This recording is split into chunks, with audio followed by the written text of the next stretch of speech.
This is the Steelers' smash mouth game plan to beat the Bills and shock the NFL. Welcome to the Steelers update from PennLive, where we keep track of all things Steelers, so you don't have to. This is John Lucy reporting. After squeaking into the playoffs, the Steelers now travel to snowy Buffalo this Sunday as decided underdogs in their wild card matchup with Josh Allen and the Bills. The vast majority of national NFL pundits are picking against Pittsburgh, and Coach Mike Tomlin's recent track record of giving up 40-plus points in each of the team's last 3 playoff failures offers cold comfort to anyone siding with Pittsburgh. Yet among the Steelers' nation of black and gold believers, there is reason to think Pittsburgh can pull off the upset up in Buffalo and snap a 6-season drought without a postseason win. During the 3-game winning streak with Mason Rudolph under center, the Steelers have become a smash-mouth, run-first football team that can chew up yardage and eat clock. That, coupled with well-timed splash play strikes deep down the field, courtesy of Rudolph's rocket arm and pocket poise, have put opposing defenses back on their heels. Truth be told, both sides of the Steelers' offensive attack are reinforcing the other. One of the most vital things Rudolph did when he took over the team versus the Bengals was to reignite the Steelers' most potent weapon, that being budding superstar receiver George Pickens. Pickens went from pouting on the sideline and not blocking for running back Jaylen Warren on the field to being the legitimate game breaker we all thought he'd be from day one this season. It took Rudolph to re-energize Pickens as this kind of weapon and get his head and heart back in the game for the Steelers. As a result, opposing defenses have taken notice. They are now game planning for Pickens the way other teams do for the likes of Jamar Chase and Justin Jefferson. By taking safeties out of the box and backing them off into 2 deep shell coverages, they're trying to prevent Pickens from blowing the lid off of their defense. This has opened things up for the Steelers' running game. After a slow start, former first-round draft pick Najee Harris has become a stiff-arming stud. He is powering the Pittsburgh ground game like the days of old. He has a whopping 189 yards after contact, including forcing 16 missed tackles in just his past 2 games. That, according to Pro Football Focus. Then there's Jaylen Warren. He remains a speedy, shifty, pass-catching changeup. It's a 1-2 punch from Pittsburgh that no defense wants to face. Now, when that defense does fill the box to stop the run, Rudolph has reliably hit a splash play in the passing game to make them pay. His passer rating in the past 3 wins is 124, 112.2, and 115. In short, the Steelers' offense has finally found its identity, and it is dictating defensive coverages. As Kevin Adams, host of Barstool's Steel Here podcast, says, it isn't pretty, but it's built to win playoff games in January. Quote, it's ugly. It's grinded out, punch you in the mouth, run it right at you enough times that you finally break. protect the ball. It's not sexy, but they can win on Sunday, unquote. A huge part of the Steelers' recent success is Rudolph running the offense effectively and, of course, utilizing Pickens as the team's most dangerous weapon. Tomlin himself credited Pickens' quote, magnetism for helping open up the run game. It was no surprise that Tomlin tapped Rudolph as the starter versus the Bills, noting he's sticking with the, quote, hot hand. Now, this was despite the fact that Kenny Pickett, who hasn't thrown a pass since December 3rd, remains number 1 on the depth chart, but that's in name only. The sure sign of the team's faith in Rudolph and the maturity on the part of Pickens is the results of the Ravens game when the defense was designed to take Pickens away. In that game, Pickens didn't get a catch.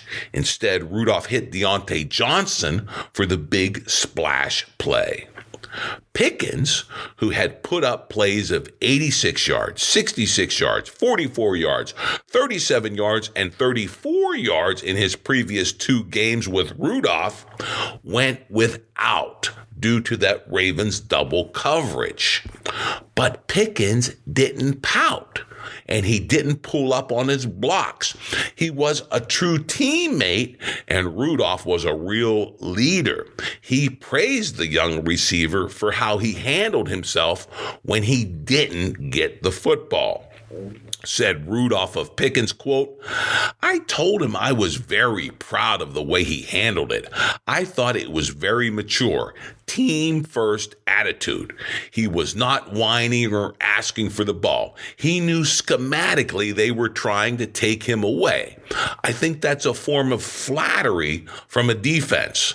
They know how explosive he is. We blocked hard all day. He was excited for his teammates, and that was awesome to see, unquote.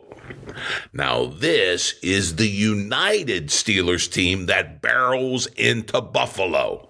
Make no mistake, with Rudolph, the running game, and Pickens picking his spots, they are dangerous.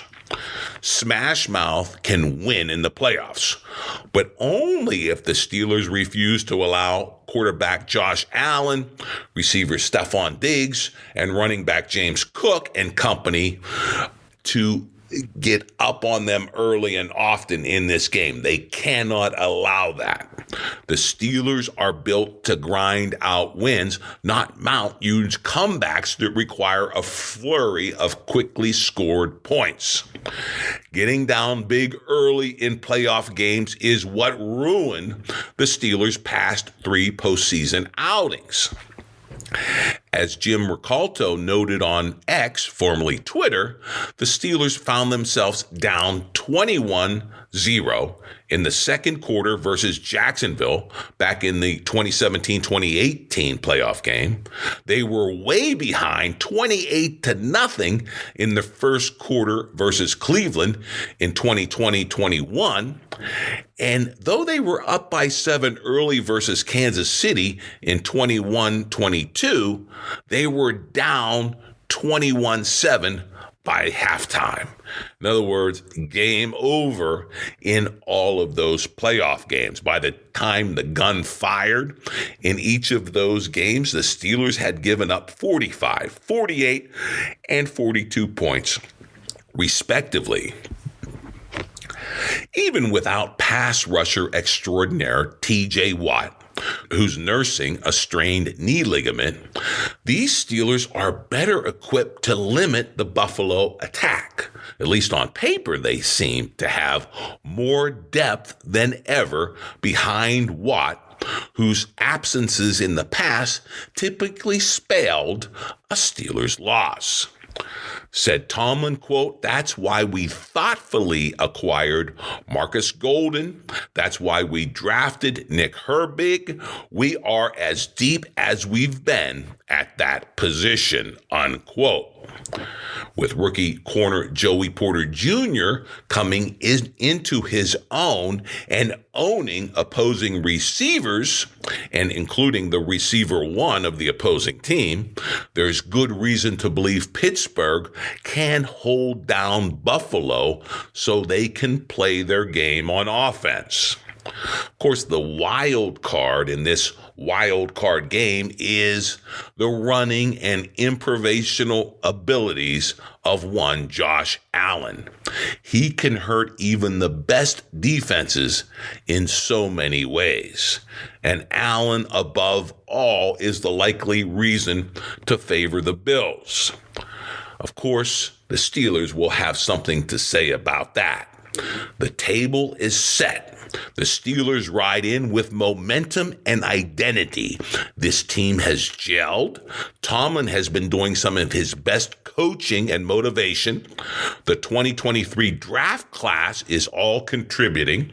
Off-the-couch additions to the Steelers roster are rising to the occasion. These Steelers have all the earmarks of a dangerous team on a mission. That mission is to win a playoff game in brutal Buffalo, and they have a real shot of doing just that. And should they pull it off, anything becomes possible in this postseason. And it's all because the Steelers now know who they are. The rest of the NFL is about to find out.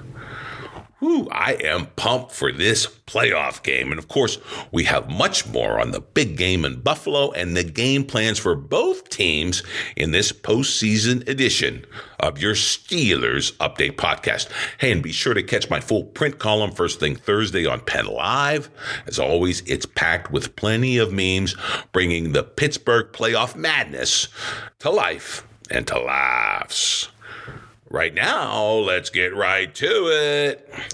So the Steelers have that look. It's the appearance of a team no one in the playoffs wants to face. So says veteran Pittsburgh Post-Gazette columnist and sports radio host Ron Cook, who has seen that look before. He's been around Pittsburgh and the Steelers for decades. So here's Cook's choice words from his column on the look of this Steelers team that so recently came together and found its identity. Cookie writes, quote, "The Steelers are playing some of their best football at the right time. They won their third consecutive game, all led by Mason Rudolph. Saturday beating the Baltimore Ravens. Of course, it was the Ravens JV team. It was a rainstorm. The score was 17-10, but they finished the regular season with a 10-7 record, and with help from the Tennessee Titans, they are now in the playoffs." So that's the good news, as all summarized by Cook. The bad news is Pittsburgh's recent patch of postseason futility under one Mike Tomlin. Of this, Cook tells us, quote, "Their past 4 trips have gone horribly in the postseason. They gave up 42, 48, 45, and 36 points in losses to Kansas City, Cleveland, Jacksonville, and New England. They weren't really in any game. They were embarrassed. The Steelers also are looking at marching on without their MVP, that being TJ Watt. That could be a brutal loss for a defense that already has been devastated by injuries to its inside linebackers and safeties," unquote. In short, that is not a good look. But, and there's the but, this team is different. Cook describes how it's different and why these Steelers could shock the football world. Item 1 that he cites is, of course, Najee Harris. Most recently put up 112 yards on 26 carries in the rain versus the Ravens. And, of course, item 2 is Mason Rudolph. Even with George Pickens shut down by the Baltimore defense, Rudolph hit a perfect pass to Deontay Johnson on a slant, and that was the first play of the fourth quarter, and it turned into a 71-yard catch and run touchdown, as Cook writes. And, what is that? That is your quintessential splash play, and it was the difference in that ball game. That's the thunder and lightning this version of the Steelers is taking to Buffalo. Now, for more on why these Steelers are poised to do damage in the playoffs, we turn to Mark Kaboly, who covers the team for The Athletic, and he broke down the Steelers' chances versus Buffalo thusly, quote, "They are playing like we were told they were going to play back in the offseason. That's when Assistant General Manager Andy Wield said, quote, 'We want to impose our will on teams,' unquote. Hey, it took 15 weeks, but here we are, according to Kaboly." And where is that? Okay, break that down for us, Kaboly, and he does so. Here's the quote. "The Steelers are running the ball often and running it well, with the offensive line bullying guys in front of them, and a quarterback who can make the defenses pay with the deep ball. That's the way Pittsburgh has won the last 3 games, and that translates anywhere, especially in the playoffs," unquote. Of course, there's a huge but in the Steelers' playoff winning scenario. It goes by the initials TJ, as in TJ Watt. Kaboly says, quote, "Okay, I know I'm conveniently leaving out the horribly banged up defense, which will be without Watt the rest of the way. It will ultimately be their undoing if they don't get the help they need on defense. But the way this offense is structured, it can hide a lot of shortcomings on defense." Now that's new for the Steelers, the offense helping out the defense. I mean, that was the formula under Cowher for all those years when we were a true smash mouth team. And here we are with this team and the ability to run. What kind of ability? Kaboly tells us, quote, "The Steelers have averaged 156.7 rushing yards per game over this 3-game winning streak. Rudolph has 9 completions of at least 24 yards and 7 of at least 34 yards. When teams have played cover 2, Najee Harris and Jaylen Warren have had their way on the ground and controlled the clock. When teams have stacked the box, Rudolph has attacked deep," unquote. In other words, when defenses play these Steelers, they have to pick their poison, and that makes them dangerous. Of course, all the talk on the defensive side of the football is about Watt being out, at least for this Buffalo game. There is some talk that he could come back if the Steelers make it to the second round of the playoffs, but that's for another day. Right now, he is out. And that's the dominant talk. I mean, we're looking at the glass half empty. But there is some good news for the Steelers defense that will be tasked to control Josh Allen and company. Here's Mike DeFabo, also with The Athletic, getting us pumped up for that Steelers D. Quote, "The Steelers are about to get a major shot in the arm. Safety Minkah Fitzpatrick is expected to return for the playoffs, and counterpart Damontae Kazee is eligible to come back from his suspension for that hit in the Colts game. Remember that one? I mean, they bounced him out of that game and the rest of the regular season." According to DeFabo, this will allow the Steelers to use more of their 3 safety packages, which have been especially effective against dynamic tight ends like the Steelers will see with Buffalo's Dalton Kincaid and Dawson Knox. And of course, in some of those losses, they had trouble controlling the tight end. So this is a major plus for the Steelers. And DeFabo goes on to write, additionally, the concerns that inside linebacker have lessened to to a degree now that Miles Jack has worked himself back into playing shape, unquote. In other words, these off-the-couch players that the Steelers have plugged in, they are rising up and making a difference. Finally, there's the maturation and education of one Nick Herbig. He's the rookie and the fellow Wisconsin Badger who is about to step up for his mentor, TJ Watt. Once again, DeFabo and The Athletic tell us how Watt helped prepare his Badger brother for this big moment of truth. He writes of Watt and Herbig, quote, "The Steelers drafted Herbig in the 4th round, number 132, in April 2023. Watt's production at Wisconsin was one of the reasons the Steelers felt confident that Herbig could thrive in their defense, even though some draft prognosticators believed he would need to transition to an off-the-ball linebacker," unquote. Now, Mike Tomlin was clearly confident in what the Steelers were getting with Herbig and that it would be in that TJ Watt mold, because of this Wisconsin Badger brethren that they had. Said Tomlin, talking about Wisconsin and Herbig, there's not a lot of speculation. That guy held down the same position that I watched TJ Watt play at that place, unquote. And DeFabo puts that quote in his story.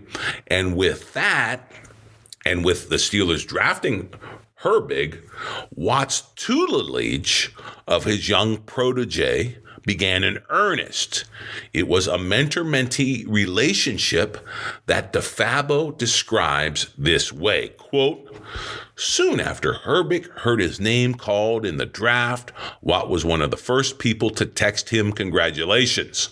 And from the very first training camp practice at St. Vincent College in Latrobe, Herbig has been like Watt's shadow. Before practice, after practice, and everywhere in between, the two are often working in lockstep on nuances of the game. The rookie absorbs everything he can from the vet, and Herbig has refined moves like a bull and pull and expanded his pass rush repertoire using mostly Watt's moves. And this includes a new ghost move he picked up in training camp," unquote. And that's some detail, some meat on the bones from DeFabo in this well-reported athletic story that goes on for many, many more passages and is worth your time. But just wanted to give an idea of how this moment has set up for the Steelers. In the past, they weren't ready for life without Watt, but this time maybe they are, and Watt tutelage of his Badger brother could be a big part of it. All right. This way, unlike the Steelers' swoons of the past when Watt was out, the team seems confident it can put the heat on Josh Allen and limit those scrambles and those improvised runs that just kill you. The reason? Nick Herbig, a big reason, is Nick Herbig and his education at the knee of TJ Watt. And of course, it's not all on Herbig. As DeFabo concludes, the Steelers' brain trust of general manager Omar Khan and assistant GM Andrew Wild made a concerted effort to fortify the roster with quality depth to prepare for just this kind of Watt-less scenario for the Steelers. This offseason, you'll recall, they signed Watt's counterpart, Alex Highsmith, to a meaty, moneyed contract extension. They also added ninth-year veteran Marcus Golden, and that was even after they drafted Herbig. All of these players will be asked to step up in their own ways. Highsmith is likely to face more attention without Watt there to eat up those double teams. Meanwhile, Golden and Herbig should also see their workload increase significantly, unquote. All according to DeFabo and The Athletic. And of course, this is an understatement because the play of these Watt replacements could be the key the absolute key to limiting the Bills from jumping on the Steelers early. Remember, that has been their undoing in the playoffs. So the past 4 playoff games, the teams jumped on them early and the games weren't even close.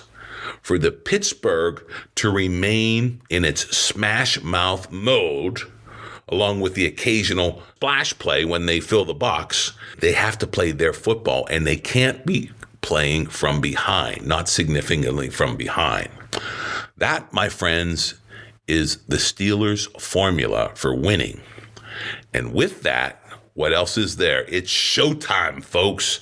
The playoffs await. The Steelers up in Buffalo. The snow will be coming down, and the Steelers will be grounding and pounding. Go Steelers, beat them Bills. And of course, whatever happens, we're going to cover it all right here. Hopefully, we're talking about a big Steelers win and the next playoff game, which would be against the Ravens. Would not that be unbelievable? A third matchup with the Ravens this season and the chance to go 3-0 against those Baltimore Birdies. Of course, I'm getting ahead of myself. The Bills await. The postseason await. The Steelers are poised to strike. There's reason to be positive about this team despite the string of playoff disappointments that we've seen in recent years. All that's left to do is play the game. And of course, all that's left for you to do is sign up for the Steelers Update podcast, wherever you get your favorite audio, so you get it automatically every Wednesday afternoon. We're going all through the off season. There are lots of questions to be answered once we turn the page and get into the off season. But right now, it's all playoffs, it's all Bills, and it's all Steelers and their new identity of a smash mouth and splash play football team. Go Steelers, beat the Bills. And log on to PennLive.com anytime for your real-time Steelers news.